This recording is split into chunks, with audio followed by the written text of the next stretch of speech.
The council chamber of the Zirakian Overlords pulsed with tension, a low-frequency hum resonating through the bioluminescent walls. To an outsider, it might have seemed like a malfunction in the structure, but for the Zirakians, it was an ancient design, a chamber that mirrored the emotional state of its occupants. Tonight, it reflected unease, an emotion rarely tolerated in their society. The Zirakians were a species bred for conquest, towering figures of chitin and muscle, their evolutionary path shaped by millennia of conflict. They believed in the purity of order, the unyielding logic of hierarchy, and the inevitability of domination by those who were strongest. At the head of the chamber stood General Drask, a figure whose carapace bore the jagged scars of 100 battles. His voice grated like stone on stone as he addressed the council. "Humans," he growled, his mandibles twitching with disdain. "A species so insignificant that their homeworld lies unmarked on most charts. Primitive, chaotic, and yet they have defied us twice." Councillor Vernal, seated to his right, clicked her claws in annoyance. Her crystalline eyes, refracting the chamber's dim light, studied Drask with calm intensity. "Your fleets have returned battered, General. 2 entire vanguard forces defeated by these primitives. Are you suggesting this is mere coincidence?" "A fluke," Drask said, dismissive. "Twice, terrain and luck favored them. Their tactics are reckless. They do not fight with discipline. Their victories are accidents, not threats." Vernal leaned forward, her angular features catching the bioluminescence. "And yet those accidents have left Zirakian fleets in ruins, twice. If this is how you explain failure, General, I am beginning to question your readiness to adapt." The room buzzed with faint clicks and murmurs, a subtle sound that betrayed the council's discomfort. Zirakians valued adaptability as much as strength, at least in theory. In practice, admitting the need to change was tantamount to admitting weakness. Before Drask could respond, the chamber doors hissed open, and all eyes turned toward the intruder. A human entered, his figure starkly out of place among the towering Zirakians. Captain Jaxon Harlow was neither tall nor broad, but his bearing exuded confidence. His dark hair was cropped short, and his patched uniform seemed more suited to a cargo hauler than an emissary. Yet his eyes, sharp and alert, swept over the room with casual defiance. "Captain Jaxon Harlow," he announced, his voice carrying a deliberate lack of reverence. "Pleasure to meet you all. Gotta say, this place really sells the whole galactic conqueror vibe. Love the glowing walls." A ripple of shock ran through the chamber. The Zirakians were accustomed to deference, not flippant remarks. Drask's mandibles clacked angrily. "Human, you stand before the Zirakian Overlords. Your impudence is an insult." Jaxon smirked, folding his arms. "Oh, I don't mean to insult anyone. I'm just here to talk. You know, like civilized species do, before they waste another fleet trying to squash us." "Another fleet?" Drask's eyes burned with fury. "We permitted your presence out of curiosity. Do not mistake it for leniency." Bernal raised a claw, silencing Drask before he could continue, her gaze fixed on Jaxon, appraising. "You've demonstrated a certain resourcefulness, Captain, but this council will not entertain pointless bravado. State your purpose or leave." "Gladly," Jaxon said, stepping further into the room. "Here's the deal. You've been trying to wipe us out, and it hasn't been going well, so let's try something different. 1 human commander, me, against your finest forces. Simulated combat. If I win, you leave humanity alone. If I lose, well, do whatever your big shiny claws think is fair." The chamber erupted in a mix of hissing laughter and incredulous murmurs. A single human challenging Zirakia's elite forces? The absurdity of it drew even Vernal's mandibles into a faint twitch of amusement. "You propose a spectacle?" Vernal asked. "To what end?"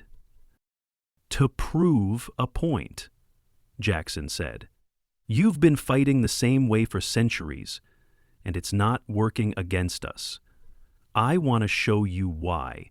Think of it as free advice, assuming you survive the lesson." Drask snarled. "This is a waste of time. We should eliminate this pest and be done with it." "Maybe you should," Jaxon shot back, "if you're scared to test your precious tactics against someone who doesn't play by your rules." Drask surged forward, claws scraping against the chamber floor, but Vernal raised her claw again, stopping him. Her crystalline eyes sparkled with intrigue. "And if we accept this challenge, Captain Harlow, what do you gain?"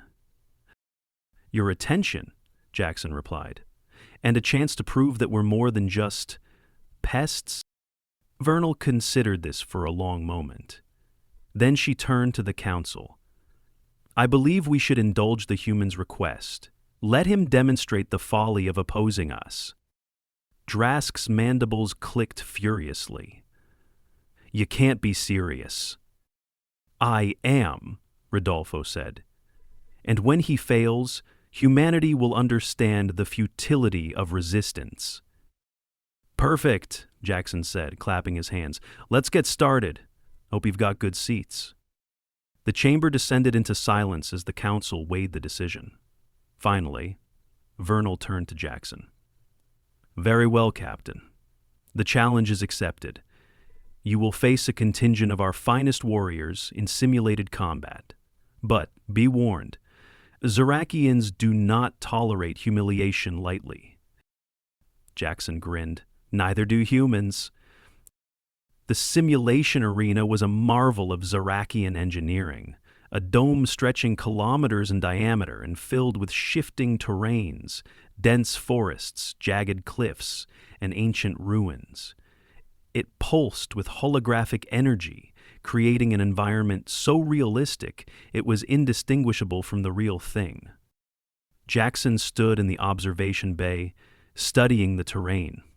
He had been given a small, ragtag force, a collection of simulated human soldiers equipped with outdated weapons and improvised gear.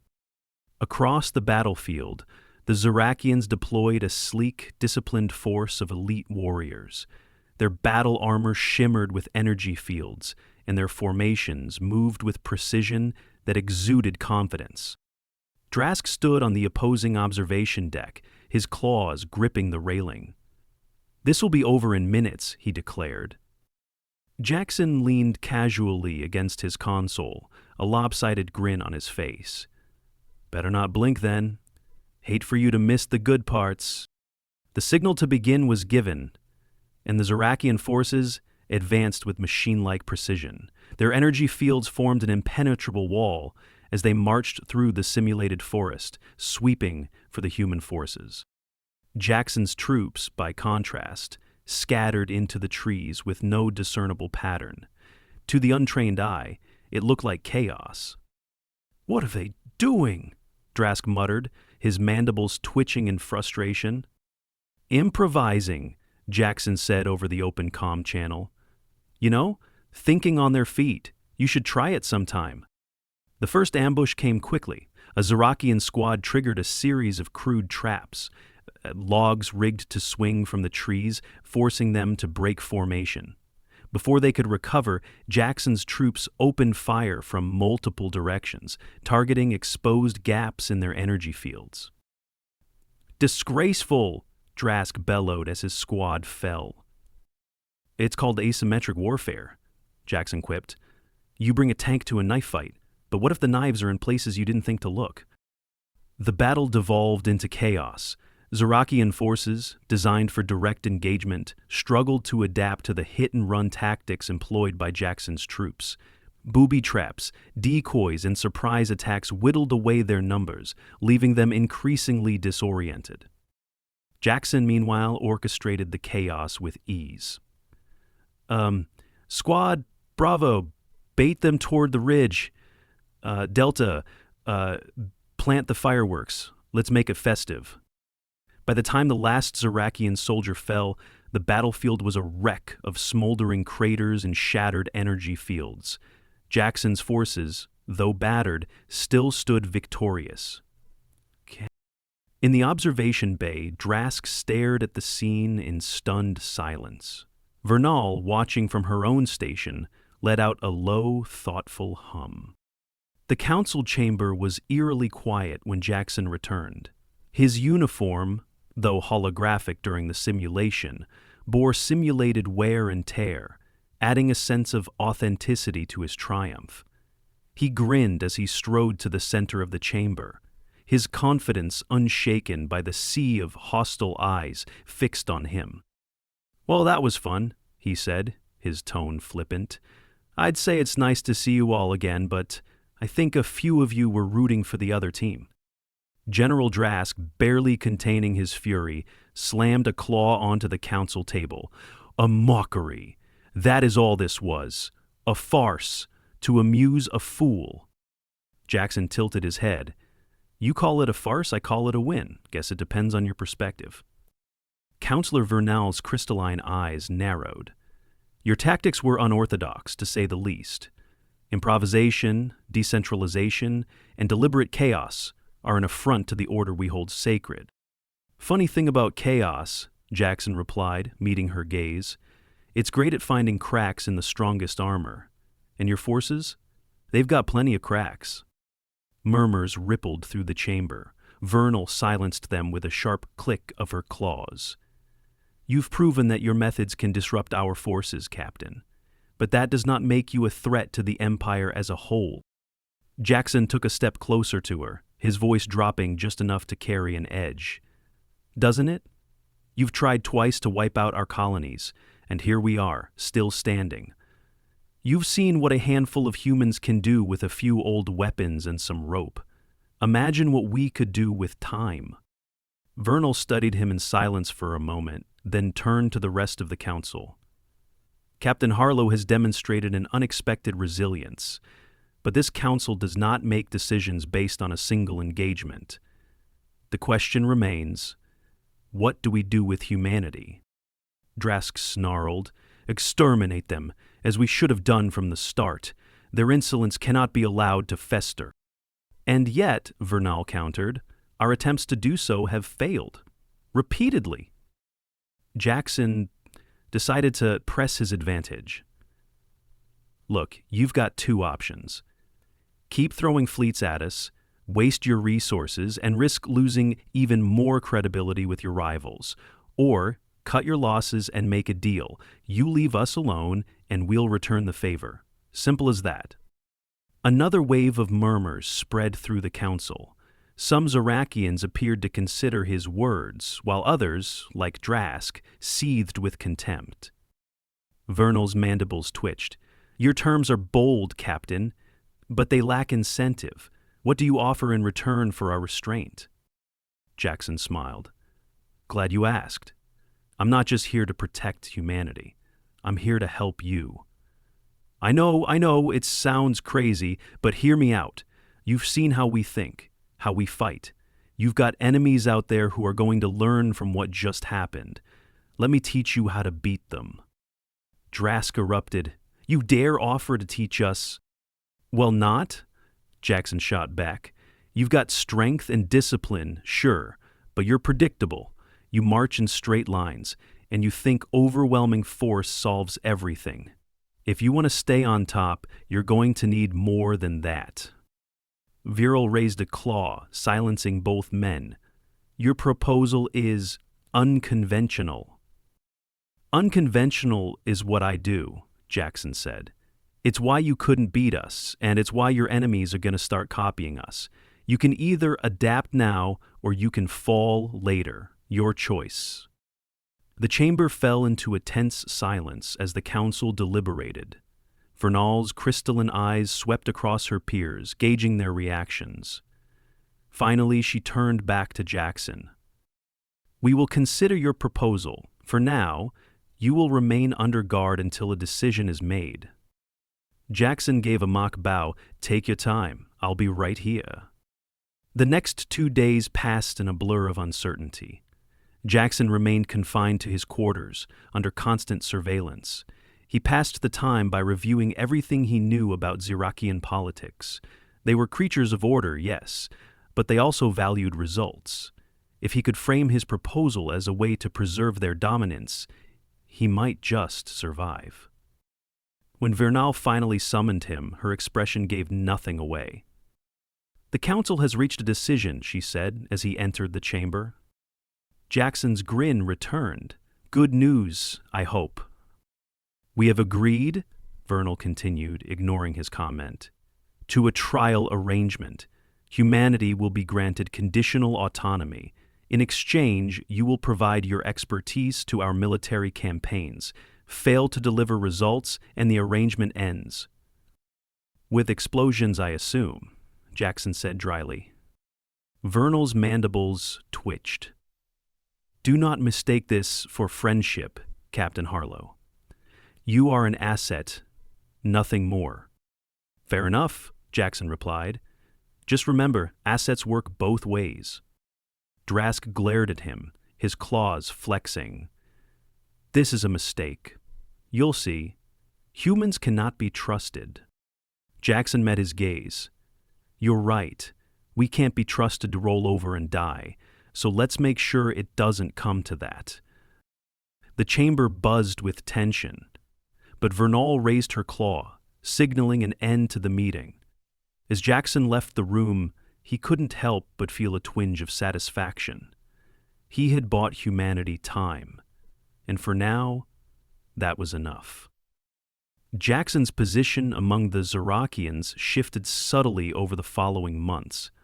His unorthodox strategies and blunt confidence grated on their pride, but undeniably produced results. Human advisors were gradually embedded within Zirakian military units, their unpredictable approaches baffling rival species who had grown accustomed to the Overlords' rigid tactics. For all his successes, Jaxon remained acutely aware that the Zirakians viewed humanity not as equals, but as tools. He had won a reprieve for his people, but that reprieve was fragile. Drax's simmering animosity was ever present, and even Vernal, who respected his contributions, often spoke in terms that reminded him of humanity's precarious position. The breaking point came when a new threat emerged on the edges of Zirakian space. A coalition of smaller species, emboldened by the Overlords' recent defeats, had begun raiding Zirakian outposts and trade routes. They moved quickly and unpredictably, much like Jaxon's forces in the simulation that had humiliated Drask. The council convened in a flurry of agitation. Zirakian pride demanded swift retribution, but their attempts to counter the raiders had only led to further losses. "They mock us," Drask snarled, his claws carving deep grooves into the council table. "These scavengers dare strike at the Overlords. We must crush them immediately." "Your efforts to do so have failed," Vernal said pointedly. "Twice now your forces have been routed. It is clear that our traditional methods are insufficient." Drask turned his furious glare on her. "You propose we rely on the human again? Have we fallen so low?" Vernal's crystalline eyes reflected the chamber's pale light as she fixed her gaze on Jaxon. "The human has delivered results. If you cannot adapt, General, perhaps you should step aside." The murmurs that spread through the council this time were not in Drask's favor. His reputation had suffered since Jaxon's simulation victory, and the coalition raids were eroding it further. Jaxon took the opportunity to speak. "Look, I'm not saying I've got all the answers, but I've been watching these raids and they've got one thing in common. They're not trying to win outright. They're trying to exhaust you.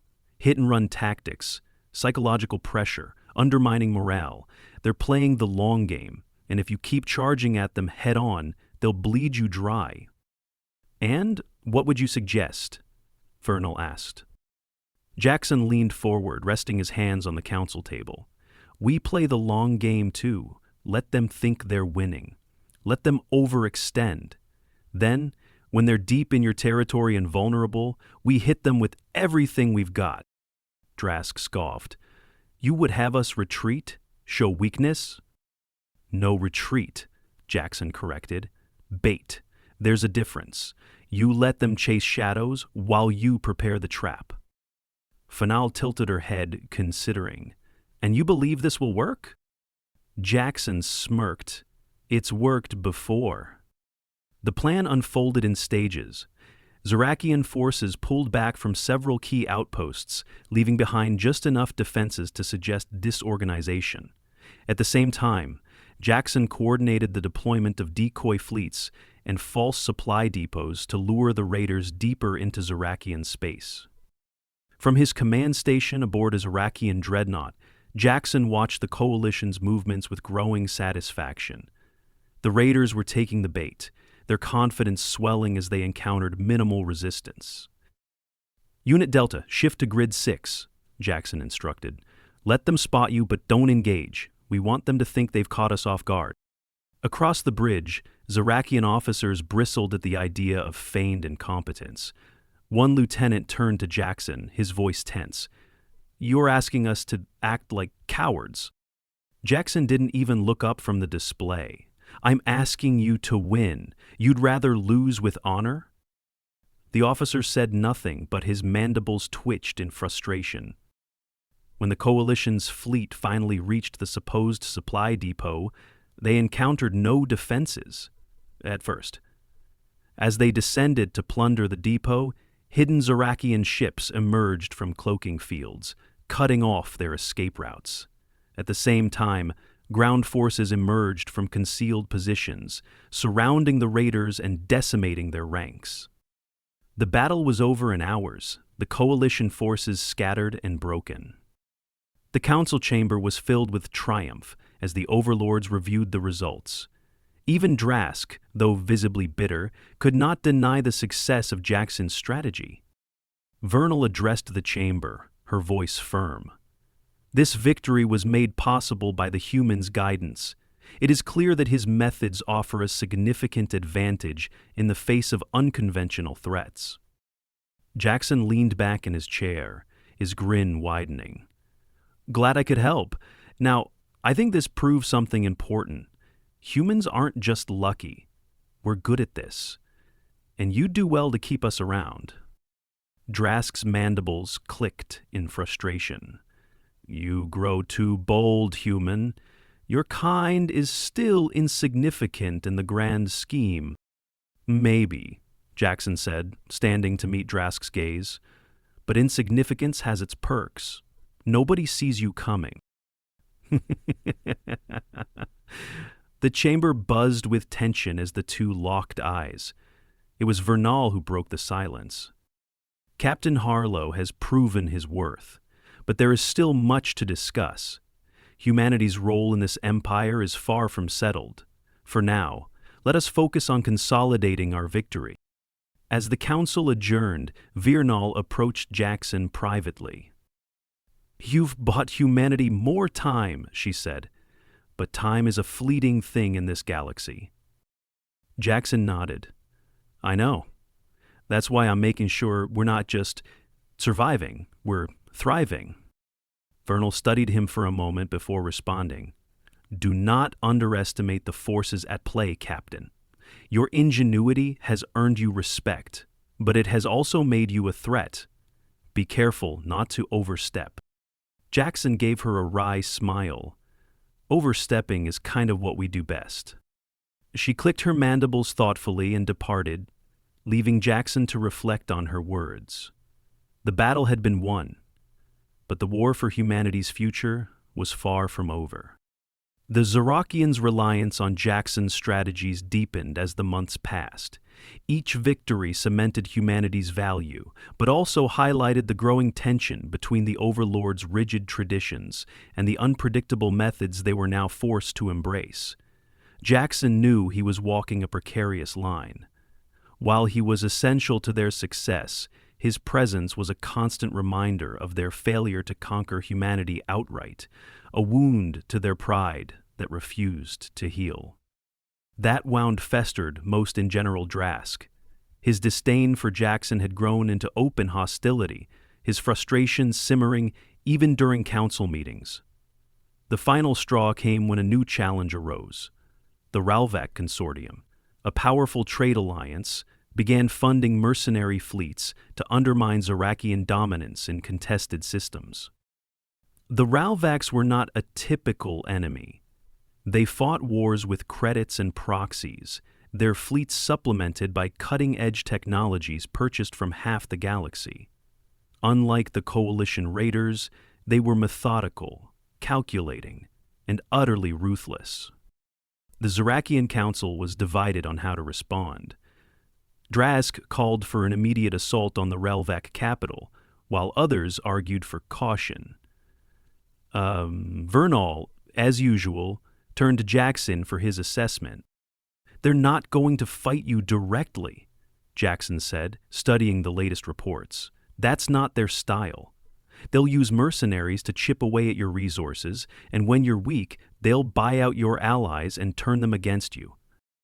And your solution?" Vernal asked. Jaxon grinned. "We make it too expensive for them to keep this up. Cut off their supply lines, disrupt their trade routes, and force them to spend more than they can afford. If they're as profit-driven as they seem, they'll fold before you ever have to fire a shot at their capital." Drask slammed his clawed fist onto the table. "More cowardice? You would have us stoop to sabotage and shadow games?" "Wide trotter Jaxon. I'd have you win," Jaxon replied coolly. "But hey, if you want to charge headlong into their defenses and lose half your fleet, be my guest. Like I'm a half-breed bandit from some movie I never wanted to see." Drask rose to his full height, towering over Jaxon. "You presume too much, human. Perhaps it is time we remind you of your place." The council fell silent, the tension so thick it seemed to dim the chamber's bioluminescence. Vernal's voice cut through the stillness. "General Drask, you speak out of turn." Drask's mandibles twitched, but he stepped back, his claws scraping the floor as he retreated. Vernal turned back to Jaxon. "Your plan is unconventional, but it aligns with our need to minimize losses. The Council will implement it." The campaign against the Ralvac Consortium tested the limits of Jaxon's ingenuity. Using intelligence gathered from human and Zirakian agents, he identified critical choke points in the Ralvac trade network. Zirakian fleets, guided by human advisors, launched precise strikes against shipping lanes and supply depots, disrupting the flow of goods and driving up the consortium's operating costs. The Ralvacs responded with a series of calculated counterattacks, deploying advanced stealth fleets to ambush Zirakian forces. Jaxon anticipated this, using decoys and false intelligence to lure the mercenary fleets into traps. Each engagement further drained the consortium's coffers, forcing them to divert resources away from their proxy wars. Despite the successes, tension aboard the Zirakian flagship was palpable. Jaxon's methods continued to rankle many Zirakians who chafed at the idea of relying on a human to secure their victories. Drask's resentment reached a boiling point when a particularly daring operation, a coordinated raid on a Ralvac trade hub, resulted in heavy Zirakian casualties, despite ultimately crippling the consortium's logistics. Drask confronted Jaxon in the war room after the battle. "You cost us dozens of warriors today," Drask growled, his voice low and dangerous. "And you call this a victory?" Jaxon, standing over a hollow map of the sector, didn't flinch. "It's called sacrifice, General. You don't win a war without taking risks." Sacrifice? Drask's claws flexed. "Ah, You speak of sacrifice as if you understand it, but you do not bleed for this empire. You do not feel the weight of our losses. Jaxon turned to face him, his expression hard. You think I don't feel it? I know what it's like to lose people, General. But I also know that if we hadn't taken that hub, the Ralvacs would have hit us twice as hard next week. This isn't about pride, it's about survival. Drask loomed over him, his mandibles twitching with fury. You are a parasite, human, feeding on our need, exploiting our weakness. One day, this council will see you for what you are. Jaxon didn't back down. Maybe. But until that day, you'll keep following my advice, because whether you like it or not, I get results. The standoff ended when Vernal entered the room. Her presence was enough to diffuse the situation, but the animosity between Jaxon and Drask lingered like a storm cloud. The final blow to the Ralvac consortium came not from a battle, but from economic collapse.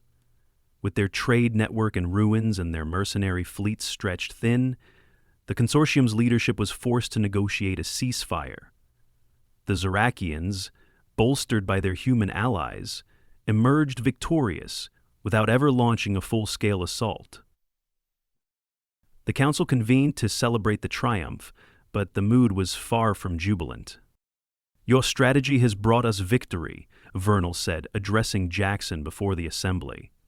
But it has also brought us controversy. Many question whether this empire can sustain the methods you advocate. Jaxon nodded. You're not wrong. I've shaken things up, and that's uncomfortable. But the galaxy isn't going to wait for you to catch up. If you don't adapt, you're going to fall behind.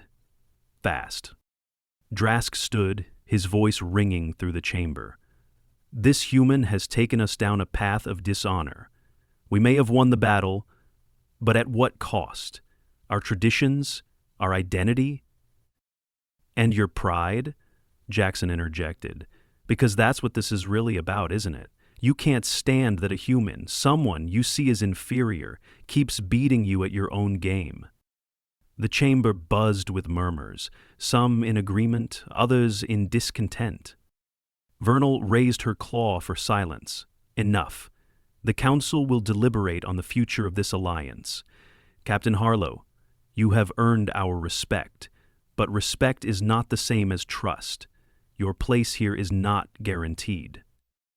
Jaxon inclined his head, his grin tempered but still present. Fair enough. Just remember, every time you've trusted me, it's paid off. As the council adjourned, Vernal approached him privately.